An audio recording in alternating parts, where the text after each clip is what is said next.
Raven? What's up? The legend. How you doing? I'm good. How are you? I'm good. I'm good. So I'm gonna go ahead and I'm gonna introduce it, and then we'll go right into it. All right. All right, hold on real quick. You meet that. All right, there we go.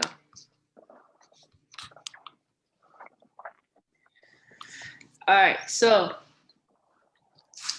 this is an exclusive interview of How I Did It. I'm Taylor Brown, and on today's show, we're here talking with Raven Fox. All right, so Raven Fox is a professional basketball college, and she's also played at Elizabeth Seton High School and WCAC. She's from Bladensburg, Maryland. So Raven, thank you so much for coming on the show. I really appreciate it. Thank you for having me. Yeah, of course, of course. So first question, Raven, how are you doing during this time, as a pro athlete, just how are you doing right now? It's been really hard. I think this is the longest that I've been away from basketball since probably like my first 3 years in high school, maybe. So it's been Yeah. hard. I'm trying to get adjusted, trying to tap into new things, but it's been rough, but I'm making it through. Yeah. So tell me, where were you last time overseas? What country were you at? I was in Estonia. It's near like I think the three main was Latvia and Lithuania, and the biggest country that it was near was probably Russia. Okay. So So how was that? How was it being there? Your first year, or is it your second year? Like, just how was it? yeah, first year it was rough in the beginning, but trying to get adjusted to like the new foods and stuff, and get it adjusted to how they play overseas. So it was cool. My team was cool. I had one other American on the Okay. team, so she helped me. She was like a vet almost, so she helped me a lot getting through that process. But it was fun. The first year it ended rough because of COVID. We was like Mm, right in the middle of playoffs, so yeah, we had to cut it short. But right. it was nice my first year. I'm ready to go back. Yeah, I could imagine. So, like, how was that when COVID hit and the whole transition, just coming home? Was it like an emergency, like y'all have to leave now, or was it an option that you could stay? Like, how was that whole transition? Yeah, well, I think we had a game that same week, and I remember calling my dad. I was like I don't know what to do because it was just like when COVID like first broke out. And everybody was like, "Oh, it's just like the flu." So Right. we over there, we was just thinking it was just something that'll go past. So I was thinking I was gonna be able to go like get through it. But that night it was like 3 a.m. I was having a hard time sleeping over there. So my dad had called me and was like, the borders are about to close. They were saying Trump was about to close the borders down. And I was Right. like, I'm not trying to stay over here and I won't be able to get home. I'm gonna I gotta stay over here for an extra couple months. Right. So that morning I had called my coach. I was like, what's going on? Like, are we safe? Like, should we stay? Or so she was like, I think you should stay to the end of the month. Because of course, like, well, the league that we were in, our team was the only team that had Americans. So Okay. everybody else just wanted to play.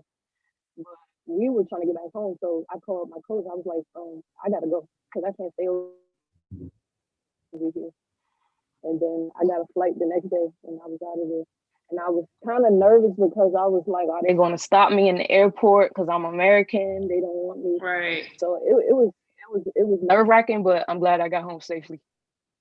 Yeah. No, definitely. That I could imagine just seeing everybody come home and how it just blew up on the news. It definitely seems scary. So.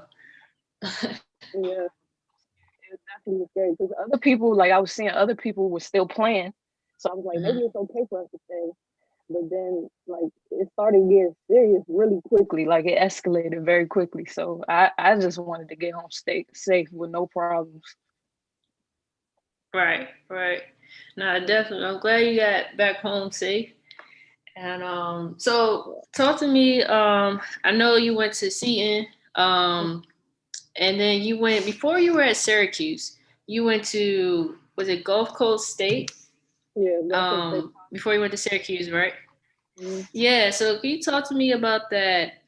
Just that whole transition of transferring schools. In college. Like myself. I transferred after my freshman year to George Mason. So like, how was that for you when you transferred, and what made you choose Syracuse? Well, what made me choose Syracuse, Coach Q started recruiting me, I want to say like mid-season of my senior year at Seton. So I was intrigued because like all of my offers had went away because of my grades. I was ineligible my first 3 years at Seton.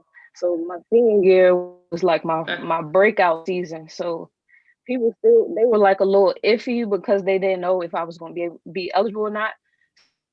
So Coach Q was the only like D1 coach that stuck with me throughout the whole process. JUCO, just making sure I was good, my grades were straight. So that's the reason why I chose Syracuse. He was like basically loyal throughout the whole process. But the transition was kind of easy. Like JUCO, I got my feet wet, like with my grades and stuff. Like I was getting back on the right track with my grades. Like I basically just matured. Like because in high school I wasn't really focused on the school part. I just wanted to hoop, and of course you can't hoop unless your grades were straight. So JUCO really like made me into a woman for real. And I've made relationships that like still to this day we're still close. So JUCO relationships I would say lifetime. So JUCO to Syracuse is just an easy transition for me. Yeah, no, that's very interesting because I feel like I think you took a very unique route that a lot of players maybe be like, nah, I'm not gonna go to like a JUCO, So it's like, what would you say to those players that maybe like a JUCO is the best fit for them, coming out of high school and then going to to a 4-year college? Like, what advice would you give them? I would say do it. I was the same exact way. I had no clue about junior college until I had to take that route. But I would say do it because you really learn a lot about yourself. You mature, and yeah, like junior college at first because everybody was going D1 in my class, so I was like, dang, I don't want to go D1. Like people going to look at me funny, but junior college, we was the top team. We won 2 back-to-back championships, and that's how I got that winning mentality. We lost, I want to say like 2 or 3 games my 2 years in junior college. So I say junior college is the best bump for real. Okay. Same as D1 basketball, because everybody has that grind mentality. Like we have to make it out. So it was tough.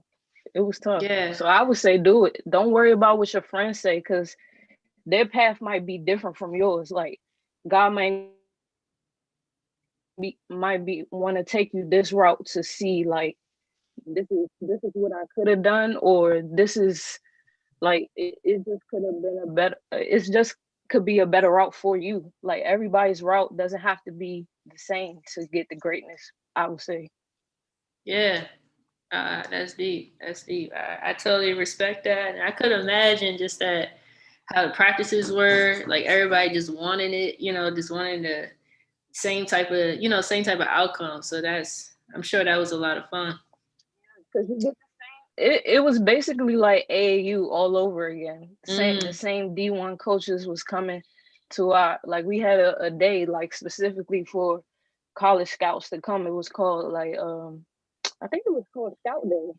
And it was like a row of college coaches would come in and it's just like an AAU tournament and they come and scout you and yeah. Okay. Wow. Wow. So I had to ask you, um, what is your biggest lesson from the pandemic?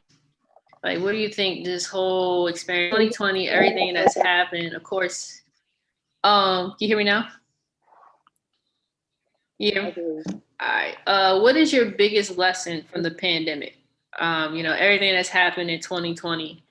How it's affected sports. Of course, like overseas basketball. What's the biggest lesson you learned?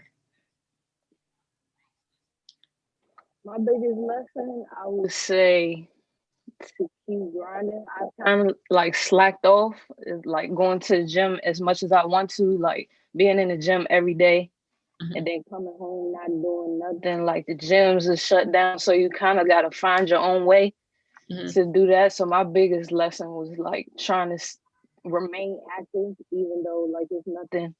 Like trying to find my own exercises. Like one of my trainers, we do like Zoom workouts over the phone and do ball handling drills every now and then. So it's basically just being creative and finding like different outlets. Like if basketball doesn't work, like what's your next route? Because we Right. and being overseas, you never know like when the next opportunity is. Right.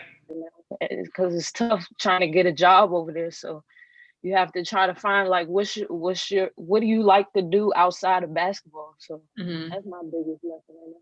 Yeah. So, have you found that? Have you found that passion or something that you're doing outside of ball during this pandemic, or not really?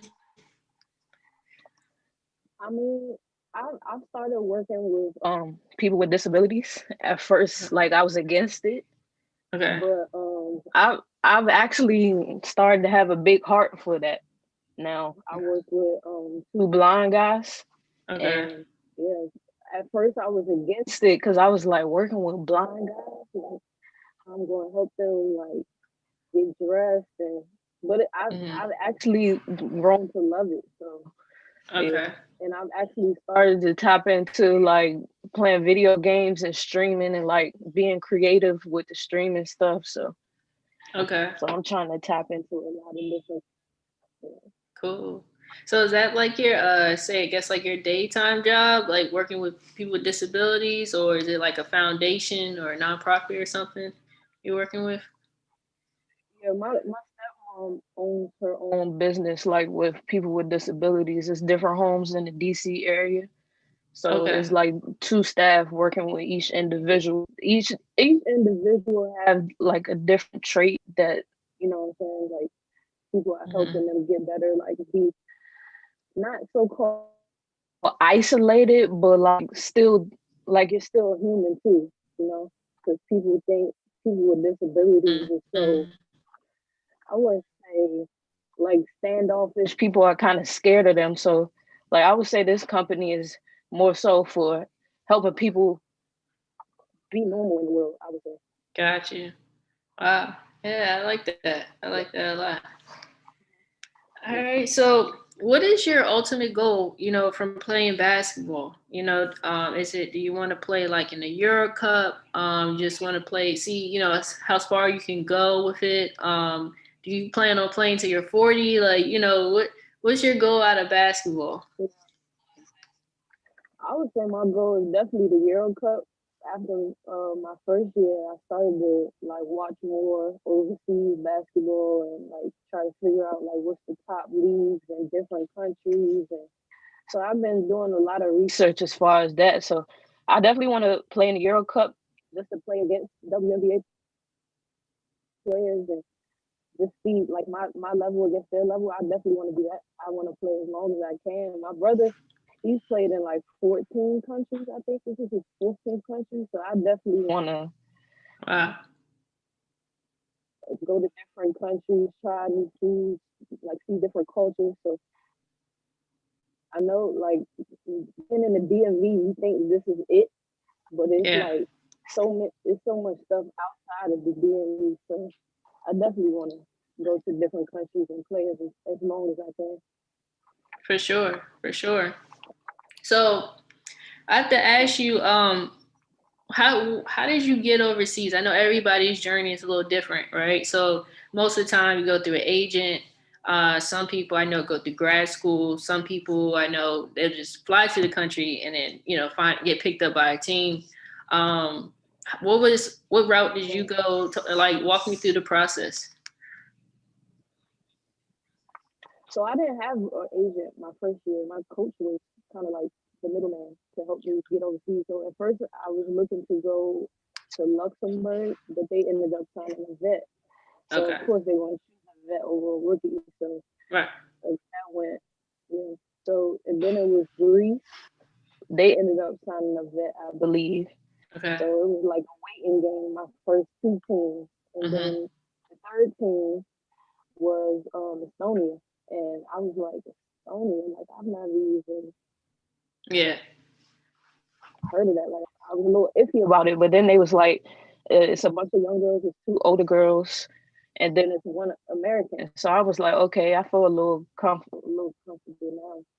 But then after I went over there, it was like I fit right in, kind of. So it was a good experience, I would say, for my first year. I was, of course, nervous going overseas. Like I've never been overseas before, so it was definitely a good learning experience. Yeah. Definitely. That's great. That's great. So do you have an agent now? Or are you still working with your coach or, independent? I just recently talked to one agent. I just sent him my film from Syracuse and overseas, so we'll see how that goes with that. He said it was really tough right now, which I already knew and understood. So it's just like a waiting game right now. It's so crazy that like the COVID just took over everything. It's so crazy. Yeah. This is the longest I've been home So since graduating from college, so it's tough. I'm getting antsy, but I know I gotta just make sure it's safe before I leave. Right, right. Yeah, I was gonna ask you how you doing during this waiting time because I'm going through the same thing. Like, I was supposed to be gone honestly February, March, and it's like COVID, so COVID's holding things up. So yeah, how have you been like just handling this time, Yeah.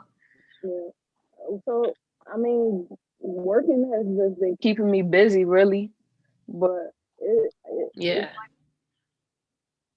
a waiting game, like I've been saying. But it's like, are we ever gonna get back over there? Like we just don't know. I know people are over there now, but it's just like, I guess, I don't know, like the economy over there, I'm guessing, is like trying to pay American players. So I don't know. I'm going to continue being patient because I still want to play, but it's like, how much longer can we actually wait? Yeah. Right, right, right. Exactly. Exactly. So, all right. So we're down to our last three questions. All right. Okay. So I ask every interviewee these questions. So first question, what inspires you? Like what inspires you to play ball, to do what you do? I would say my mom and my grandma and my dad, like they're my biggest motivators.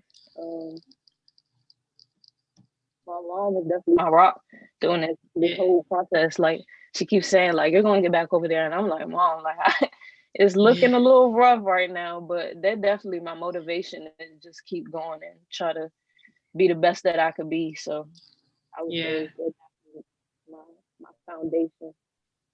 That's good. Yeah. That's good. And what is your pet peeve?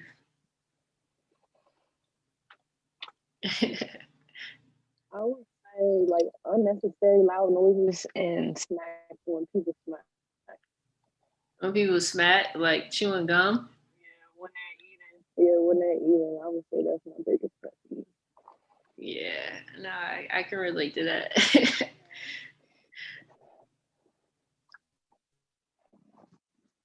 What's your guilty pleasure? Like for me, mine's is chocolate milkshakes. Like I love anything really. Like I love chocolate. So like, what's your guilty pleasure? My guilty pleasure, I would say, have you ever heard of people like eating hot sausages and like pickled eggs and they mush it up with the sunflower seeds? Have you heard of people doing that? Nah, I haven't. Probably my guilty pleasure. Like it's like I don't even know. I crave it every once in a while because I know it's not good for me, all that sodium, but it's so good. Like when you mush up the hot sausage and pickled egg together. So I would say that's my guilty pleasure. People would say it's nasty, but yeah, I like it. I gotta check it out. I don't think I ever heard of that or seen it. Yeah. Yeah. All right, Raven. Anything else you would like, for people to know about you, people who may not know about your career, just like the journey to get to where you are today? Um, I would like for people to know, like, I'm still going. I know people ask a lot because of what happened in high school, but I'm putting that way behind me. Like, I'm doing much better now. I graduated from a 4-year school. I had to take a different route from other people, but like we all have to take different routes. I was still able to go overseas, do what I love, and yeah, I still want to keep playing until I can't anymore. So yeah, Yeah. All right, Raven. Well, thank you for coming on the show. Will you do another one? Do another one in the future? yeah, yeah. Cool. But Cool. let's Cool. Yeah. do it again. I appreciate that, man. Yeah, for real. Yeah, So, I'm always looked up to you from them Coach Surratt days. oh yeah, From that kid man. back in the day was Yeah, we go way back. Way back. That's yeah, crazy. for That's sure. crazy. Yeah, so Yeah, again, I thank appreciate you for you coming on the having me. show. I'd like to thank my sponsors. Yeah, yeah, definitely, Yeah, definitely. We'll do this again, and we'll stay in touch. And I'll get you, this footage to you. okay. I thank you. Yeah. Have a good one. All right. No problem.